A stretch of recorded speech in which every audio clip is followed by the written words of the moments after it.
பிற சவம் என்கிறார்கள். ஒரு உயிர் பிறந்தால் சவமாகும் என்பதை உணர்த்துவதற்காகத்தான். அப்பொழுது இந்த சவமாகக்கூடியது அதன் எக்ஸ்பைரி டேட்டை அடைவதற்கு முன்னால் சிவத்தை பற்ற வேண்டும். சிவத்தை பற்ற வேண்டும் என்று சொன்னால் அதற்கு நமக்கு சக்தியின் துணை வேண்டும். நம் உடம்பிலே இந்த சுவாசமானது பரி என்று சித்தர்கள் சொல்லுவார்கள். பரி என்று சொன்னால் குதிரை. அதுவும் இது எவ்வாறு செல்லக்கூடிய குதிரையம்? மயக்கத்திலே ஓடுகின்ற குதிரையம். எனவே அதை அவ்வளோ சீக்கிரமாக நம்ம வசப்படுத்த முடியாது. திருமூலப்பெருமான் கூட 5ஐயும் கட்டுப்படுத்துவது என்பது சிரமமான செயல் என்றே சொல்லியிருக்கிறார். அதற்கு நமக்கு சித்தர்களின் துணை வேண்டும். நாம் எல்லாம் என்ன நினைக்கிறோன்னா, சித்தர்களை வழிபட்டால் காரு தருவார், வீடு தருவார், இல்லைன்னா நல்ல வேலை தருவாங்க.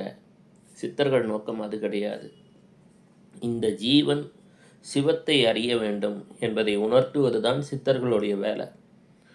எல்லா சித்தர்களையும் ஒரே மந்திரத்தில் நினைக்க வேண்டுமா? ஓம் சிங் ரங் அங் சிங் சர்வ சித்தர்களே போற்றி. மீண்டும் சொல்கின்றேன், ஓம் சிங் ரங் அங் சிங் சர்வ சித்தர்களே போற்றி.